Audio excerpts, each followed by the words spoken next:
வரும்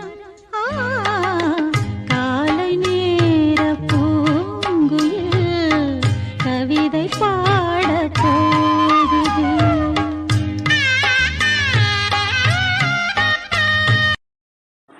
hi friends, welcome to my channel. இன்றைக்கி நம்ம எங்கே போயிட்டுருக்கோம் பார்த்தீங்கன்னா, எங்கள் அக்கா வீட்டுக்கு போயிட்டுருக்கோம். செம்ம ஜாலியாக ட்ராவல் பண்ணிகிட்ருக்கோம். எங்கள் அக்கா வீடு வந்து செம்ம ஜாலியாக இருக்கும். அதனால் பசங்க எல்லாம் அப்படிங்கிறனால சண்டே இன்றைக்கி எங்கே போயிட்டோம். எங்கள் அக்கா வீட்டு பின்பக்கம் வந்து விறகடுப்பு இருக்குது. அங்கேயே சிக்கன் மட்டன் எல்லாம் சமைக்க ஆரம்பித்தாச்சு. 65 வந்து பசங்களுக்கு பிடிக்கும் அப்படிங்கிறனால அதிகமாக வந்து 65 தான் செஞ்சோம். பசங்க வந்து சூடாக சாப்பிட ஆரம்பிச்சிட்டாங்க. இந்த கேப்பில் வந்து சாய்க்குட்டிக்கு வந்து புக்கெல்லாம் ரேப்பர் போடாமல் இருந்துச்சு. அதெல்லாம் பாப்பா வந்து ரேப்பர் போட்டு கொடுத்துட்டு இருந்தாங்க. பாப்பா யாருங்கிறத நான் முன்னாடி வீடியோலேயே சொல்லியிருக்கேன். தங்கச்சி பொண்ணு தான். எல்லா புக்குக்குமே ரேப்பர் போட்டு கொடுத்துட்டாங்க. அதுக்கப்புறம் மட்டன் வேக வச்சு எங்கள் அக்கா மட்டன் குழம்பு ரெடி பண்ணிட்டு இருந்தாங்க. எங்கள் அக்கா மட்டன் குழம்பு நல்லா வைப்பாங்க.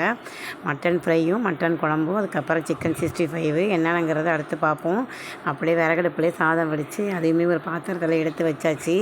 எப்போதுமே நாங்கள் எல்லாம் ஒன்று சேர்ந்தோம் அப்படின்னா அந்த வீடே வந்து களை கட்டிடும். செம்ம ஜாலியாக இருந்தது. விறகடுப்புலேயே சமைக்கிறது ரொம்ப பிடிக்கும். அந்த 65மே இங்கே செய்ய ஆரம்பித்தாச்சு. செய்ய செய்ய சாய்க்குட்டி பசங்க எல்லாம் வந்து 65 சாப்பிட்டுட்டே இருந்தாங்க. 65 தான் பசங்க சாப்பிடுவாங்கங்கிறனால அதை போட்டு பசங்களுக்கு தனியாக கொடுக்க ஆரம்பித்தாச்சு. அதுக்கப்புறம் பார்த்திங்க அப்படின்னா அந்த கதை இந்த கதை அப்படின்னு போன கதை வந்த கதை எல்லாம் ஜாலியாக பேசி நல்லா ஜாலியாக என்ஜாய் பண்ணிகிட்டு இருந்தோம். இந்த கேப்லேயே அக்கா வந்து உள்ளே வந்து பார்த்திங்க அப்படின்னா மட்டன் குழம்பு வச்சுட்டு இருந்தாங்க. அவங்க மட்டன் குழம்பு நல்லா வைப்பாங்க. மட்டன் ஃப்ரைக்குமே மசாலாலாம் ரெடி பண்ணிகிட்டு இருந்தாங்க. தக்காளி வெங்காயம் தக்காளி எல்லாம் கட் பண்ணி வச்சுட்டு அந்த இஞ்சி பூண்டு பேஸ்ட்டு எல்லாம் வந்து ரெடி பண்ணிகிட்டு இருந்தாங்க.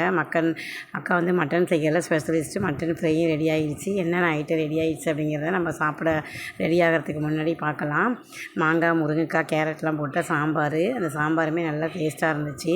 எப்போதுமே வந்து மாங்காய் சாம்பார் அப்படின்னாலே டேஸ்ட்டு கொடுக்கும். அதுக்கப்புறம் பார்த்திங்கன்னா இது வந்து மட்டன் நல்லி எலும்பு போட்ட குழம்பு.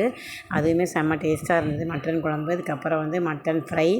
இது கொஞ்சம் நல்லா சாலிடாக நல்லா செஞ்சுருந்தாங்க. அதுக்கப்புறம் 65 வந்து பசங்க முன்னாடி சாப்பிட்டாங்க. எங்களுக்கு எல்லாத்தையும் ரெடி பண்ணி வச்சுருந்தாங்க. அதுக்கப்புறம் ரைஸு. அதுக்கப்புறம் அது கூட வந்து பார்த்திங்க அப்படின்னா எக்குமே பாயில் பண்ணி வச்சுருந்தாங்க. எப்போதுமே ஒரு ஐட்டம் 2 ஐட்டம் செய்கிறதுல எல்லாமே சேர்ந்த ஐட்டம் தான். அதுக்கப்புறம் சாப்பிட்டுட்டு நாங்கள் ஊருக்கு கிளம்ப வேண்டியதான். இது வந்து மெயினாக கறி ரசம் செம்ம டேஸ்ட்டாக இருந்தது. இந்த வீடியோ வந்து டிஃப்ரெண்ட்டான இருந்துச்சு. வீடியோ பிடிச்சிருந்தால் லைக் பண்ணுங்கள், சப்ஸ்கிரைப் பண்ணுங்கள். தேங்க்யூ.